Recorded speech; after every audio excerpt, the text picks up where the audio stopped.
Awesome. Okay, so Okay. we're gonna do a little bit of a conversation on the human needs of the personality. And this is to understand the deeper reasons why we do the things that we don't like. And it's also to know our good and bad tendencies and why we do them so that we can make the best choices to have an even happier life. And if our needs aren't being met, the needs of the personality, we will compromise our values to meet those needs. So this is a good subject to piggyback off of the values conversation. It also helps us understand the root cause of problems so that we can come up with empowering alternatives. I mean, ultimately, people are doing the best they can with what they know, and when they know better, they do better. And this is all about how to help us know better so we can do better. Okay. And this is applied from Tony Robbins, and he would say, he has said that this is his #1 coaching tool.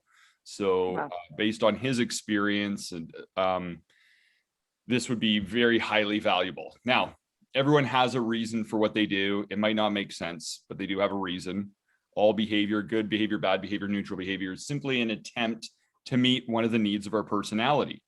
And in its most basic form, we have 4 of these needs. And we want to determine what has been our priority with these needs so far. So I'm going to take you through a little bit of a self-assessment here. Okay.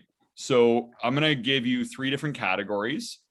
And for each of the categories, I'm going to give you 4 different responses. And I want you to rank those responses, put them in order: first, second, third, and fourth, based on how you're currently living. And you want to consider, what your priorities are in those moments of decision in life.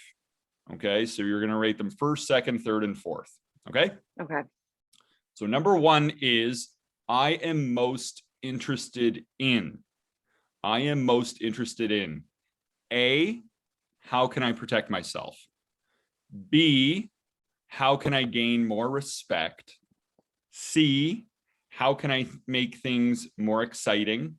Or D, how can I connect more with others? Okay. So once again, I am most interested in option A, how can I protect myself? Option B, how can I gain more respect? Option C, how can I make things more exciting? And option D, how can I connect more with others? So you want to have them. What's first place? What's second? What's third? What's fourth? Okay. You got them all figured out? Yeah. Okay. And what's your order on those ones there? So I would say first one is to connect more with others. Mm-hmm. Second one would be how can I make things more exciting? Yep. What was the last one for me? Is the protection one? What was the other option? How can I gain more respect? Perfect. So it's Gain more respect, yeah. DCBA. Okay. Okay, good. Excellent. Now the next one is I am most focused on. I am most focused on A, how can I survive? Okay. B, how can I gain the admiration of others? C, how can I do something new or interesting? And D, Okay. how can I support others?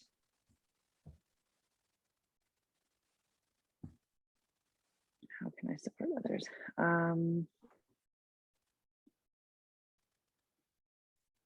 Okay.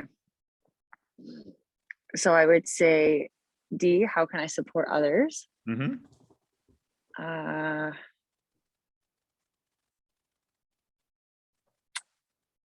C, how can I do things more interesting? Yep. And then I would say B, how can I gain admiration for others? And then A.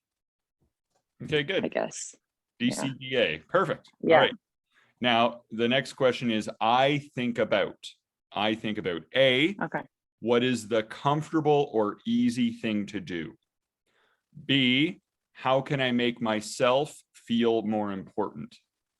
C, how can I switch things up? Or D, how can I make others feel more important? So I think about A, what is comfortable or easy thing to do? B, how can I make myself feel more important? C, how can I switch things up? And D, how can I make others feel more important?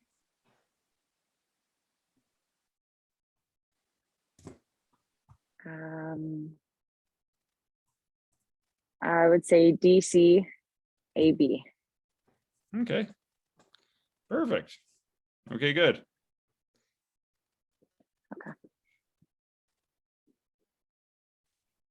Okay, so here's the results. Okay, you had They're in. the results are in for each of the statements. It's for each of the statements, you know, if it finished in first place, it gets 3 points. Second place is 2 points. Third place is 1 point for each of the categories. Okay. So A was certainty, and making certainty a main priority in life, which gives us a sense of safety, comfort, and survival, which we all need. We all need food and shelter and other material resources. Yeah. But if in excess, people get obsessed with money, they get obsessed with overworking, or they could lead them to develop work-related skills to give them a sense of security, eating comfort foods, organizing around the house, making detailed plans. These are all behaviors associated with certainty. So for certainty, that was your lowest category. That was a 1-pointer. Okay. Now, one of the things is when certainty is the number 1 category, people perceive everything as a threat and a risk. And so they tend to really live in fear. So if certainty is really high, then people's inner peace can be really low. Okay. And even-mindedness, because they can be anxious, worried, and fearful a lot of the time. So that can be out of proportion, right? In some cases. Now, Yeah. B is uncertainty, and you had 2 points for uncertainty. So that was second last place. So, oh wait, sorry. B was B. Yeah, B was significance. Okay. So you had, that gives a sense of personal importance. You know, people can fulfill their need through shouting, violence to feel important. Having a really big problem that gets everybody's attention can be a way to feel important. Bragging, being a show-off or a know-it-all, or judging other people, but also through helping others in need can make you feel important. So it's kind of like, those are some of the different ways that people might meet their need for significance. It's all about feeling needed and necessary, right? Yeah.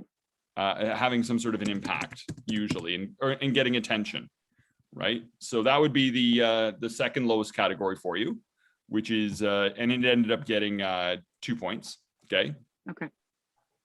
Third category was uncertainty, variety, excitement, you know, and that one got 6 points. So that's more of a higher, that's more of a higher category for you. And people can fulfill this need in good ways and bad ways, right? Drugs and booze are a way to mix it up because you never know what the outcome is going to be. Adventure rides, travel is a big one. So traveling around, it's always new foods, learning new things, meeting new people, trying new activities. This is a good category to have high because nothing in life stays the same. So if you're good with change and you embrace it, then you're living more in alignment with the nature of reality. So people, you know, I mean, this could be really taken to an extreme where you're just doing like extreme sports and all kinds of crazy, foolish things. But, you know, generally we want this a little bit higher because it's more in line with reality. Right. Right.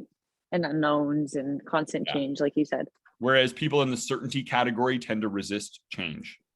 Though if somebody prioritizes certainty high, they're against change. They get anxious about any sort of change. They want things to stay the same because it's certain and comfortable. Right. Right.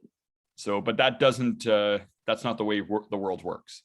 So, so it's a good thing you had that one higher. And then the highest category you had was love and connection. You had 9 points. So you were maximum on love and connection. And that gives us a sense of belonging. Humans need to feel connected with someone or something, a person, an ideal, a value, a habit, or a sense of identity. People can fulfill this need through conversation, friendship, sports, social groups, those kinds of things. And I would say that in many ways, people really want love and connection. That's deep down what they want in their heart to be the number one. But a lot of times they're putting other things before it. They think, well, if I'm just safe first, or if I make myself significant, people will love me if I'm significant and I beef myself up. rather than going Right. directly to making love and connection a priority, and realizing that if you make others feel like they matter, then you'll get more love and connection.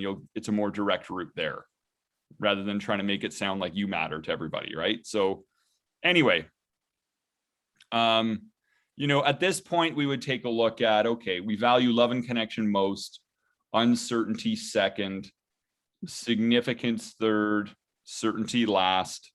How is that order working out? Are you pretty happy with the order? Is it in terms of how your life is shaping out?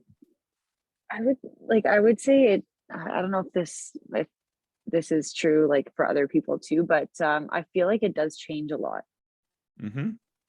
Just like in outer circumstances, like just being like I guess it just it feels like that might be like that is usually my ranking or level, but maybe like 2 weeks ago I would say like I was choosing certainty more so.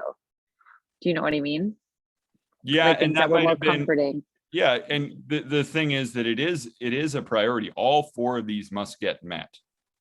Right. All four of these must get met, and at certain times we have to emphasize others, but we do have, when it comes down to it, we do have ones that we favor more than others, if all things being neutral. Right. Right. And love and connection is there's no surprise there. Like that one I think is a good Yeah. space station. But it's just interesting to see like that certainty piece and even just analyze myself over the last like couple months. I would say sometimes that would have felt like number two for sure. Yeah. Fair enough. So one of the things to consider here is that, how these dynamics might play out. Like I mentioned, like Right. certainty is number one, like it's a basic survival need, but if that one is really high, it can stifle your life and your relationships, because life is not certain. The only thing that is certain is change. And we start to perceive Right. threats everywhere, and we create problems in our head. Ironically, it's a paradox. We I don't know. feel safe and secure when we're focused on safety and security, right? Like it's actually paradoxical in a way. So another thing is like, if somebody had the significance category before love, okay? So if the Right. B's were higher than the D's, then love and connection is usually blocked by selfish focus. Okay. Instead of thinking of others, we keep thinking of ourselves first, because significance, when that is high, brings out selfishness. We compare ourselves to others. We get really focused on ourselves. I could see that. So yeah, another thing is like if both love and certainty were high, then you could have lower levels of passion, right? Because it's just like everything's the same all the time. So it's like all about connecting and then just doing the same thing all the time. Could be kind of like boring, right? So we want to just take a moment sometimes and consider some of these things. Now, let's go through each of the categories and just have a quick conversation about them, because each of them have constructive and destructive strategies to meet the need. So we'll start with the certainty category. What are some of the negative ways that people might meet the need to feel safe and secure and comfortable? We'll do I go, you go. Okay. We're going to want to be aware of the destructive ways so that we can be more mindful of, are we doing destructive or constructive ways of doing this? So, one of the things is, I'll start off, overworking. People might overwork as a way of meeting the need for certainty and just have real challenges with work-life balance. Okay. So, all right, over to you. What else might people do? I would say like maybe latching onto outcomes. Mm-hmm. Yeah, like even like day-to-day routine, like trying to keep everything the same, like almost like you said, kind of maybe it's bad time management, but also just like filling up your schedule, trying to keep it as consistent as possible. Yeah, resisting change, trying to control everyone and everything. Control. Yeah, yeah. So another thing is avoiding action out of fear of failure, right? So sometimes people will like procrastinate because they just fear the change and the unknown and that uncertain stuff. Taking the wrong job because of money, right? Or hooking up with the wrong romantic partner because they have money, and your hyper need for certainty can be soothed by just being with somebody who at least offers that sort of financial abundance, right? Yeah. More for certainty. Um, I guess like never exploring like adventure opportunities. Like you kind of like we talked about, just keeping everything the same. So even just like looking for other jobs or even like vacations or and whatnot, like just never taking like a look at other opportunities. Yeah, never going outside the comfort zone. Yeah. Exactly. Exactly. I think another one is sometimes people in this category will tell themselves comfortable lies to feel safe instead of facing unpleasant truths about themselves and about life and other things. Right. So a lot of times they might use a lot of victim mentality comes big when this category is high. Like, I'm not the problem, everyone else is the problem. I'm just a victim, right? It makes them feel more comfortable than Got it. taking personal responsibility. Blind obedience to unhealthy, excessive, or disproportionate fears is another one, because they think the fear, it's good to fear, right? Because they think it keeps your attention on threats and risks. So there's a benefit to fear, wise caution, but in people that when this category is really high, it can get out of proportion and kind of become a form of self-torture. Like, we just kind of go crazy with some of these fears. So yeah, there's a number of things like that. Numbing yourself with booze or drugs to choose comfort instead of facing your duties or obligations in life, avoiding a committed relationship out of fear of pain or hurt, eating comfort foods that aren't healthy, oversleeping, making excuses to stay the same. I'm too young to do that. I'm too old to do that. I'm too old to change. Shopping, laying on the couch, all kinds of things. Okay. So we want to just have all of those on our awareness. Now let's talk about the good ways to meet the need for safety and security. What are some of the good ways to do it? Um, I guess like I don't know. I guess I even can go yeah, first. you The ball go. rolling You if you go. want. Help me Okay. out. Organizing around the house. Okay. Oh, Everything's okay. clean Yeah, and yeah. certain and everything else. Okay. Setting Got it. healthy boundaries for yourself, keeping the unsafe people at a distance, at an arm's length, people who have Okay. attitudes and perspectives that increase your worries, right? Spending time with good people who make you feel safe and secure. Right. Having people in your corner who are wiser than you that can guide you through your troubles, coaches, mentors, teachers. Following a healthy daily routine. It's healthy, but you have it. Maybe you do, like, you wake up early, you do your spiritual practice, you do a little bit of reading, you do some exercise, you go to work, blah, blah, blah. But having some sort of a healthy routine, paying off debts, because that makes us feel more secure.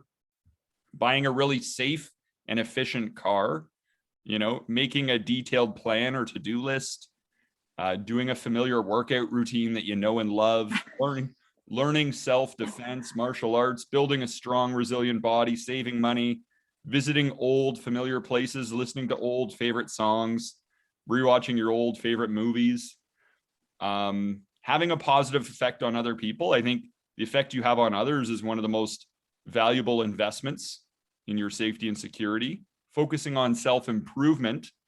One of the only securities in life comes from knowing that every single day you're improving yourself in some sort of way, right? Increasing wisdom. There's no security in ignorance.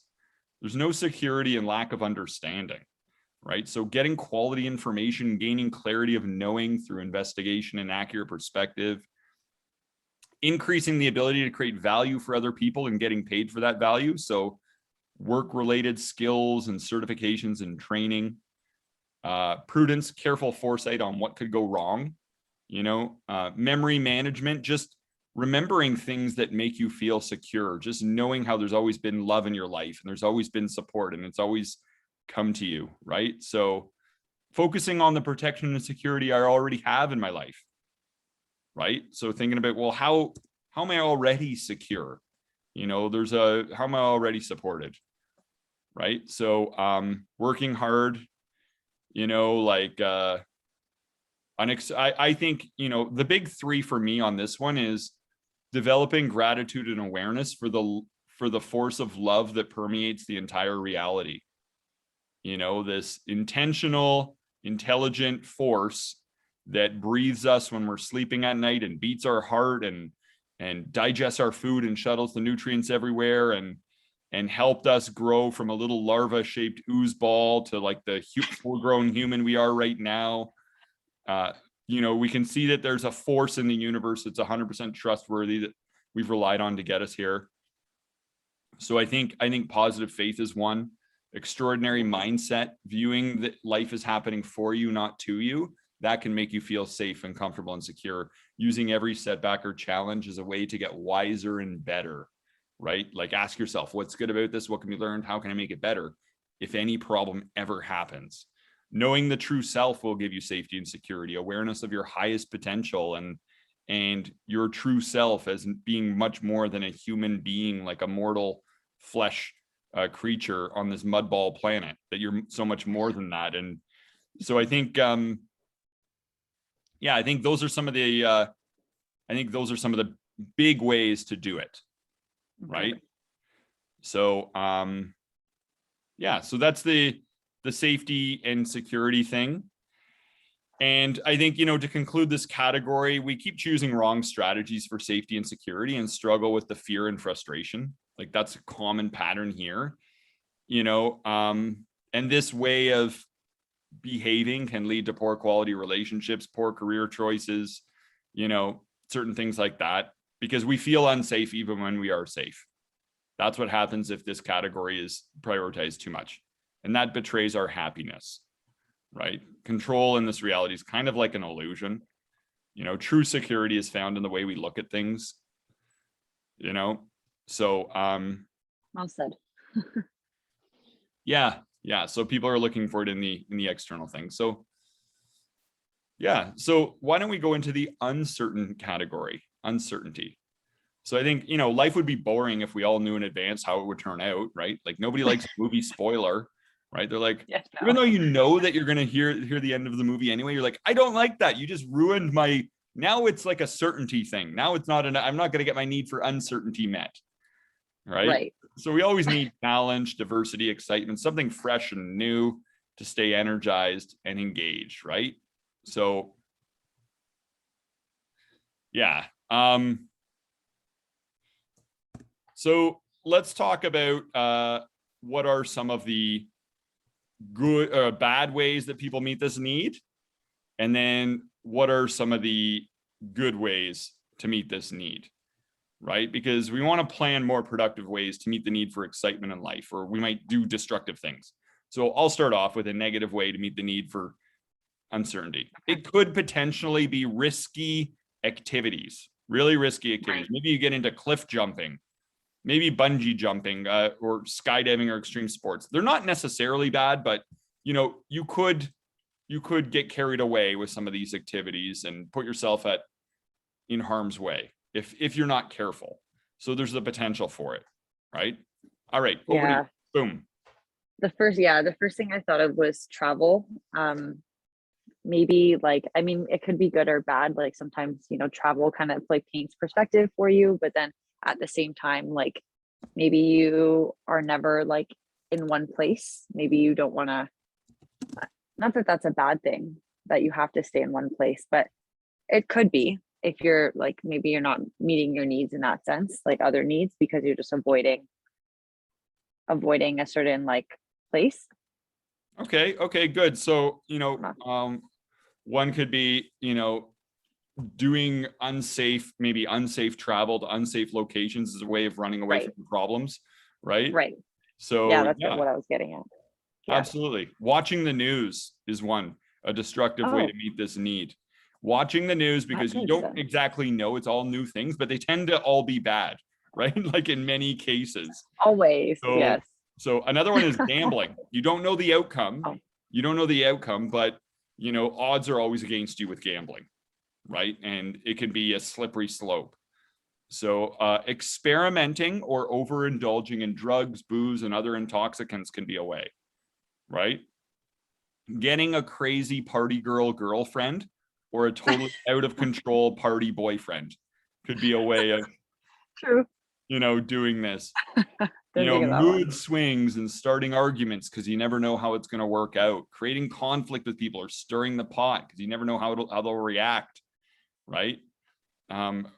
Rebellion, like doing the opposite of what you're told you're supposed to do just to see how things turn out. Negative change of scenery, going to like different bars and nightclubs that might be kind of seedy and stuff like that. Procrastination can be a negative way to do it because you don't know what'll happen if you really avoid your duties and obligations long enough, right? Right. Social media could be this because if you get caught up in all kinds of crazy theories and stuff on social media, and you can definitely go down a rabbit hole of negativity if you're not careful. Purposely breaking the law, there can be getting a pet just to mix things up, but not really being prepared to have a pet. Like those are some negative ways. Okay. Let's talk about the good ways to meet the need for certainty.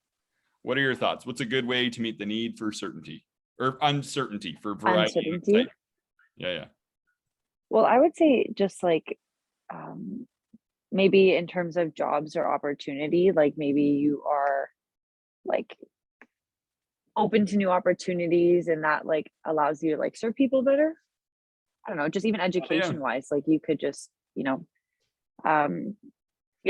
just want to deep dive further into like education or courses. Yeah. So say yes to new opportunities that might serve you. It's like that movie Yes Man with Jim Carrey. He went totally into uncertainty. He just said he had to say yes to everything everyone asked him, right?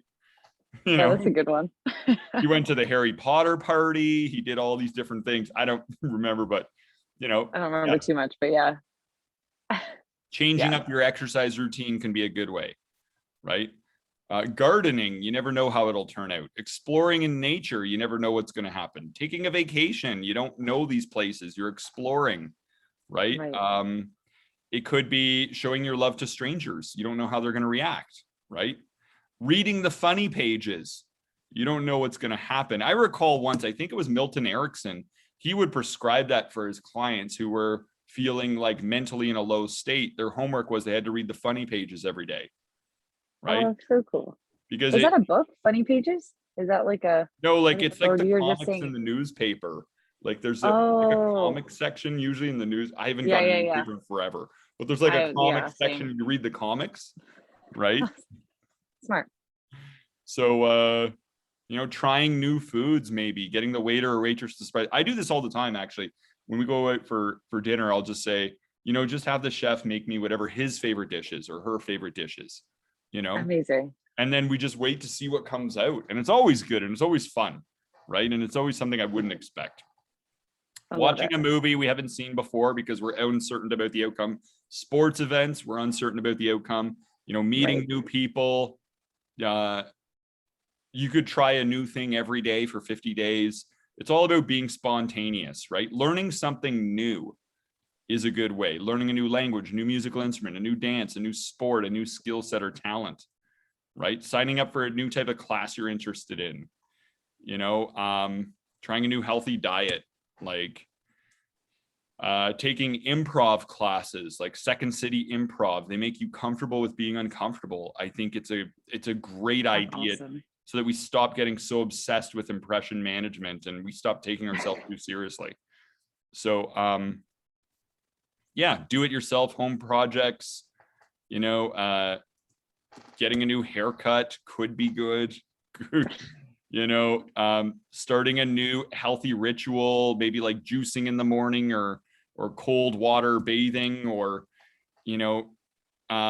joining a new group, creating a game of things, lots of different things. So I think, to conclude this category, our reality is uncertain. And if you're good with uncertain, our reality is uncertain for the most part. Everything changes, right? So if you're good with uncertainty, you'll be good with reality.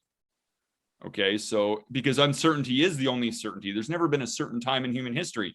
Nobody thought we'd be in a pandemic right now, or all these other things that come up in life that are just surprising everybody out of nowhere, right? So it's all about, we don't want to fear the unknown. Just imagine if all the great inventors and explorers of the past had feared the unknown.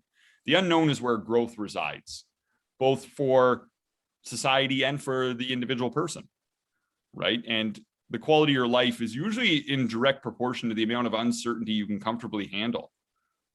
So, and we want to be able to add fun and leisure in life because it helps us decrease pressure and stress and anxiety. It can increase our confidence and our happiness and our energy and motivation and productivity and give a refreshing boost because life can get too serious otherwise, right? So we want to just be able to befriend uncertainty and fall in love with mystery. Like, I think that's definitely one of the strategic ways to live a human life in order to really find real long-term happiness. So that's the uncertainty category. That was your number 2. Okay. Now we're going to go on to the significance category. Okay. So everybody has a need to feel needed or special or important or respected in some way. We don't want to be futile, completely neat, so people will seek recognition from others or for themselves. Right. And then this pet category can get a little bit carried away in people can become a little bit egotistical or full of excessive pride, right? We can see when people are really huge in this category, they typically live by the mantra, it's all about me, me, me, me, what's in it for me? Like that's usually how this category can play out if people are too hyper-focused here, right? So why don't we talk about, and I think deep down, a lot of that comes from fear. People are like, a fear drives them to try to like put more emphasis on themselves as a way of protecting, right? So a lot of it. So why don't we talk about negative ways people try to be significant? What are negative ways that people try to be significant? Why don't you throw an idea out there and then I'll round it out. What are some of the ways we want to avoid that might be destructive? Well, I think I've seen this a few times too, just like one-upping people, like trying to always like place your importance higher. Yeah. Instead of letting others have their moment, you try to one-up them. Yeah, for sure. For sure. Another one is narcissism. Yeah. Definitely being excessively focused with how we look to others instead of focusing on how we can make others feel, right? Taking ourselves too seriously, being too hard on ourselves is actually like, instead of thinking of others, because all that time, energy, and focus could be better directed somewhere else. Negativity. So some people feel significant in their negativity. They feel like negativity is needed. So they bring negativity to a situation. Like everyone could be happy, and then they really bring in this negative angle, or they really bring in this criticism, or they really bring in this accusation, and they feel significant. Like, yeah, I'm the one who's putting in that needed perspective, right? So they kind of deep down, they kind of pat themselves on the back for being so negative, right? Indulging in anger, because anger can make you feel powerful, right? Always having an answer for everything, a know-it-all, and a lot of their answers are they'll just contrive answers too at times, right? Being a show-off, bragging, boasting, or tooting your own horn. And you can see this a lot. This is really big in society now, people will do this all over social media. They'll just be like, I don't mean to brag, but, and then here's a brag, it's like the humble brag. It's like, well, it's still a brag, right? Or they just boast about things, right? Having a really big problem and then showing everybody that really big problem, you could wear it as a badge of courage, make it a part of your identity. Instead of being focused on overcoming it, you might enjoy the hidden benefits of having it, right? The attention you get for it, right? Taking pride in being worse off than other people. Negatively judging people is a way to feel superior, like sarcasm. Sarcasm is actually a way of asserting superiority over others intellectually, right? So sarcasm can be a negative way. It's almost like you're implying others are inferior and mocking them, right? Creating conflict, making up a shocking rumor that gets everyone's attention so they want to talk to you about it, right? Creating problems so that you're needed. We could also say that, having lots of piercings or lots of tattoos might be a negative way. It might be because it might limit your social opportunities, because of it might close some doors for you, right? Right. Taking credit where it's not deserved, getting mad or shouting, hogging the spotlight, threatening people, carrying deadly weapons and showing people your weapons, right? Another thing is like even creating stories so that like you get more attention, or maybe even like, yeah, making up stories, adding a little bit more just so you get more attention, fluffing them up. Yeah. Yeah. Interrupting people is another one. Like people that, As who did. no, you did. You're good. I was talking too much. I'm glad you stepped in. No, permission. You have permission to always please share. You're sharing. But sometimes there's people who will just, if there's a circle of people, they will just interrupt and make the conversation about them. They'll just interrupt with, oh yeah, that reminds me of the time that I did this and blah, blah, blah. Oh yeah. And by the way, this and that, right? So a lot of the times those people that really interrupt or just don't stop talking and don't give other people a chance to talk, it's because they really want to hog that spotlight. And that can be a negative way, because in the end, I would say, I mean, I'm all about seeing the innocence when people do that. They're doing that because they want to connect, and they think that that's the best way to connect. They think that's a good idea right now. And they don't realize that in many ways that disconnects people, because you're making them feel like they don't really matter in making yourself, putting yourself ahead, right? So sometimes people will watch reality shows and stuff about people that are really screwed up, like families. And there used to be Jerry Springer used to be popular. Everyone goes on and they share how messed up their life is. And that makes other people feel good about their own life watching that show. It makes them feel significant. Like, I'm not as dumb as those people in that show. Yay me, right? So that's not necessarily a good way to get significance. Violence is a way to do it too, right? Because you're important to people when you're being violent towards them. You got their attention, right? Yeah. But obsessing over status is a big one. Always having to be the best dressed, or having the most likes on social media, or the most friends, or the most followers, or the best body, or, like that's a big one. So anyway, those are some of the negative ways to find significance. Let's talk about some of the positive ways. All right. What do you think are some of the positive ways to feel significant? I would say just like chasing wisdom. Yes. Yeah. Having profound knowledge can make you significant, right? Yeah. I think building other people up instead of judging them makes you significant, especially to them. Right? That's a really good one. Achievement, really achievement can be a good one, but it doesn't always work, because sometimes people will resent you. Helping people solve their problems is a good one. It makes you significant. Hey, how can I help you? Is there a problem I can help you with? Sometimes people having children makes you significant, because you're the one who has the answers and the solutions and provides, right? Having a pet so you can be a master for that pet. Meanwhile, that pet is going to teach you about patience and humility and resourcefulness and unconditional love, right? Giving, you talked about education. Another thing could be contributing more to others. Giving, helping, serving makes you very significant, right? And then even focusing on how significant you already are. Like, within you is a fan club of 50 trillion cells. These tiny little things perform whatever service is necessary to keep you going, like little holy saviors. Each and every one of them would commit the divine sacrifice and lay down its life to create a scab so you can live, and you bring this 50 trillion closest friends with you everywhere. You're never alone. Like, they're picking you up and carrying you from within in those darkest moments in life, renewing you from the inside.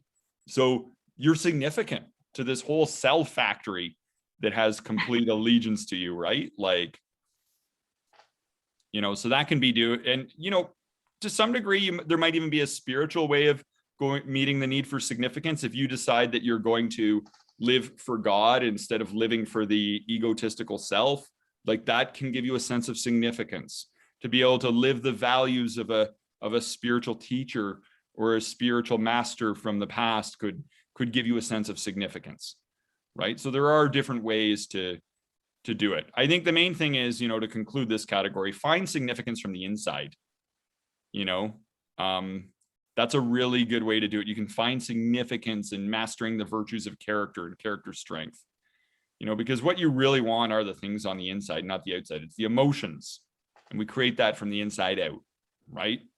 So if we get too focused on significance, like that's really what makes a villain a villain. If you look at every single like movie, the villain was always like all so focused on significance. Like, I'm going to create a statue for me, and I'm going to do this so everyone loves me and they know who I am, like in excess, this turns people into a villain, right? Because it increases selfish instincts. That's it. A real hyper focus on significance increases selfish instincts, right? And then eventually life will disappoint and disillusion you if you take that approach, and we're not really free when we do that. We're kind of a slave to the ego, right? And this can lead to the achiever's curse as well, where you focus more and more on doing more and more with it never being enough. It's like an itch you can't scratch, right? So you still feel kind of like empty at the end of the day, the achiever's curse, because we're looking for on the outside what can only ever be satisfied on the inside. Okay, so let's go into the love and connection category. I think love is kind of like a nutrient, like soil is to the plant. Like we all need it. I think a lot of times people suffer a love deficiency, and that comes out in all kinds of strange ways, But, when infants aren't held, they become sick and die, failure to thrive just because they didn't get love, right? Like it is necessary for all of us. So what do you think are some of the negative ways people meet the need for connection with others? What are some of the negative ways people do this? Maybe like, I would say like trying to change themselves to meet, like to better connect to someone else. Yeah, compromising who you are for the sake of connection. Perfect. Yeah. Not letting go of old relationships can be one, like that no longer serve you because we choose that connection because it feels, comfortable. Complaining to people for the attention you get, hurting yourself or sabotaging yourself or creating negativity or messing up your life so that others give you sympathy and attention. Like a lot of times people seldom seek to get better because getting better can be painful. What they really want is to be made comfortable and connected in their neurosis sometimes when they have a problem, hurting yourself so that people are obliged to see you and try to help you out, and messing up your life so that people are obliged to step in and try to help you out. Like staying in an unhappy, abusive, or toxic relationship out of fear of being alone could be one.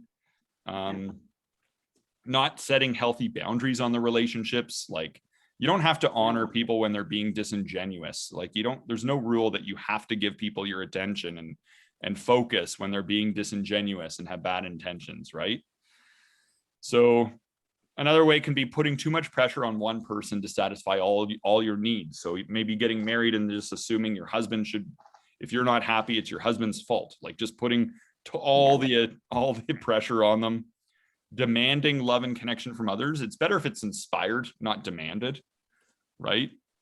Trying to change other people, disempowering things to fit in with others, hanging out with people that are a bad influence, telling people you love them when you don't really know them yet. Like that's a big thing. And I've heard this so many times where people are like, I started dating someone, after 2 weeks, they told me they love them, or they love me. And it's like, well, how can you trust them then? Like, did you really qualify in 2 weeks? or and does that mean other people are going to qualify easily?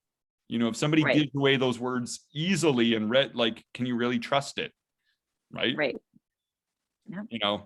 So random romantic hookups could be a one. Falling in love for shallow reasons, changing yourself for the approval of others, smothering your kids, accepting abuse and calling it love, controlling others, dumping all your problems on social media just to fish for support and attention, taking the opposite view of everyone else just to get attention, right? So enabling, Yeah. overprotecting someone to serve your emotional needs rather than serving their growth, right? Treating people fragile so they stay fragile so that they'll stay connected to you, right? Like that's a big one that Right. people don't talk about. So what are some of the positive ways instead that we can meet the need for love and connection? What do you think? I would say even just like wanting to serve others better, like just, you know, trying to like level up yourself or be like more understanding of others. Like I think that's a good way to meet like love and connection. Yeah. Yeah. Seeking first to understand people, connecting with friends, good conversation, Good you know, conversation, yeah, that's good. connecting with special people from your past, right? Developing new friendships, you know, realizing that at any moment you could reach out and make a connection immediately and end loneliness. There are caring people everywhere you could reach out to. Depends on, just figure out what kind of connection you need, right? You can message somebody, you can phone them, you can email them, you can go visit them. You know, prioritizing the welfare of other people is a good way. Giving, pets, spiritual connection and prayer, you know, telling people what you appreciate about them, you know, Yeah, gratitude. yeah, do your work really well, right? Like whatever you do for a living, because work is love made visible, you know. Look at yourself in a loving way, accept yourself, get good at doing it with you so you're better at doing it with others, you know.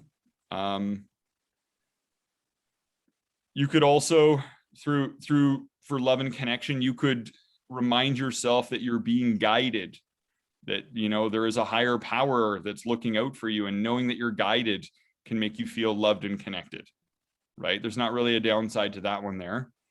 Showing people that strangers care can be a good one, you know, doing nice things to help people out, giving very specific compliments to people, giving people your undivided attention and focus. You could spend time connecting in nature, makes you feel connected.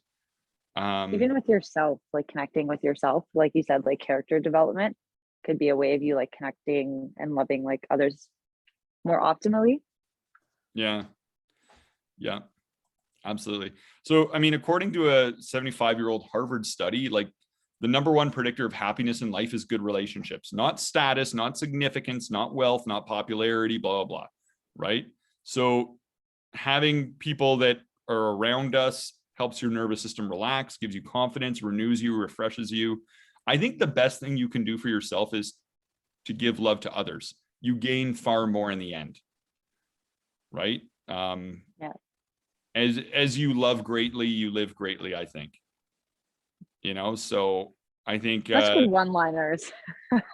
yeah, You're gonna write these down. I did. I posted that Good. one. I Okay, I posted love that. That was a good one. it was applied from Marie Corelli, wrote the book The Life Everlasting. And she gave a quote that was a little bit of a wordier version of that from this angel that came in a dream. And so I just kind of like really boiled it down to that, just to get to the essence of what was being said. So what we want to do is we want to take a look at all these categories, okay, all these 4 categories. And we want to assess the ways we meet the needs. Like, what are our behaviors? What needs is it meeting? Is it good? Like, score it 1 to 10. How satisfied am I with this strategy to meet the need for love and connection? How satisfied am I with that strategy? So we want to kind of audit our behaviors here, right? And then, you know, if things aren't working out, if we want to change our needs, like let's say we have significance or security high and we decide that's not the way, I've done my experiment and this is not making me happy, I'd say, you know, ask yourself some good pain-inducing questions. Make the pain of not changing feel so real and so intense and so immediate that you don't procrastinate changing your priorities around, right? That you live for love instead of living for boosting up yourself, right? Like really kind of think, what will it cost me if I don't change? You know, what will it ultimately cost me in relationships and happiness and opportunity? What will it cost me emotionally, physically, financially, right? And then ask yourself pleasure-inducing questions about making a change. Like, if I do change, how will it make me feel? Like, what kind of good momentum could this create for my life? If I start to prioritize uncertainty or love or whatever it is, how much happier will I be than now? You know, will What will I gain? Will I have a new level of confidence, vitality, and health? Will this strengthen my relationships, right? Then I think we want to think about how can we get the best strategies, tools, maps, or mentors to help you prioritize this stuff. Can you get a coach? Can you read some books, take a course, get some friends help, have some conversations, right? To make some of these shifts for our betterment. And I'd also want to get on the radar, like, are there any internal conflicts, beliefs, attitudes, and blockages that could get in the way? How will you eliminate them, right? A lot of times, if we don't do something, we don't follow through, it's because we link more pain to doing it than not doing it. So that's usually why we don't commit. So we need to link more pain to not doing it, you know? Tip that scale. Yeah. And, you know, sometimes people might feel like, oh, my life doesn't matter. I'm helpless. Like, I'm worthless. Life is happening to me. And sometimes they need to just gain more empowerment, you know, and they need to interrupt some of those patterns and replace it with something better, you know, with an empowering attitude, you know, and when in doubt, I say, give away the need you want. If you want to feel secure, make somebody else feel secure. If you want to feel significant, make somebody else feel significant. If you want to feel loved and connected, make somebody else feel loved and connected. You know, to this day, that stays in the back of my head. You said that to me once, and it honestly, it's stuck. Good. Give away the need you want, and you'll receive it. It's like a boomerang. It'll come back to you as you give, you receive, right? You could also remember a time you felt that need, and that helps to bring it emotionally into you. Think of a time you felt really loved and connected, and you'll feel loved and connected, right? Think of a time you were very significant to other people, and you'll feel significant. It's memory management. You could do that to do it. You could role model people, you know? So we want to make sure pain is fully associated with the old way of living. Make sure pleasure is associated with a new way of living. Align your values, your beliefs, your rules in life. We talked about values last week. We did rule beliefs before. Make sure the benefits of the old pattern have been maintained still. And then just kind of move forward with your experiment in life. Try to apply a daily ritual to keep the momentum going. You know, like you might decide every day when I start my day, I'm going to wake up and I'm going to send a positive note to somebody, just as a way of loving and connecting. You know, so you could try to like habit stack a little bit if you have some little ways, or I'm going to do a new exercise routine every day to get comfortable with being uncomfortable, right? So anyway, that's the human needs. Today's conversation is largely applied from the wisdom of Tony Robbins. He kind of articulated this whole system based on, you know, his teachings and experience. So all credit to him.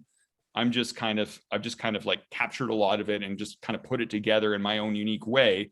But really this wisdom comes from him. I'd give full credit to him. I think it's a beautiful, wonderful model, and I've applied it with so many different people and it's worked wonders. So any key takeaways from this topic discussion? Well, I would say just even in terms of like scoring and ranking and just understanding like where like my top 4, like where those 4 human needs are. I feel like, you know, one of the greatest takeaways is just being able to like go through the positive ways that or negative ways that you articulate them.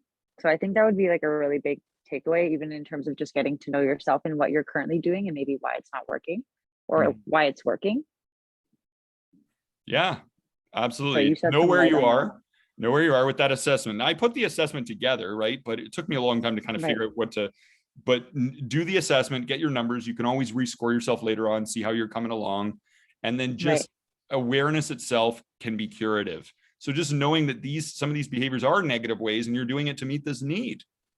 Yeah. Right? So we really wanted to unpack all of that to get it all on the radar. So now we can live with a greater understanding and a greater awareness and just put some light into that dark ignorance, because that's why we always keep doing these things. We're like, why do I keep doing that? Like, why do I keep interrupting people at parties? I don't know. You know, it's because I want to feel significant. I want people to just say, you're good. And validate me, right? Like, or whatever, right? And that's fine, because everybody's life, as Gandhi would say, everybody's life is an experiment with truth. And we're all at different levels in our experiments. And it's all about respecting and honoring everybody's right to free will and right to learn through mistakes and learn through experience. And this is some wisdom that can just help make the process a little bit more smooth for all of us. Okay. Right. All right. Right. Awesome work out there today. Thank you for sharing your time and perspective and wisdom and love with all those who might benefit from the recording in future. We're all in this together. Let's do Go Team on 3. You ready? We ready. All right, here we go. 1, 2, 3, go team. Go team. Thanks, Brendan. All right.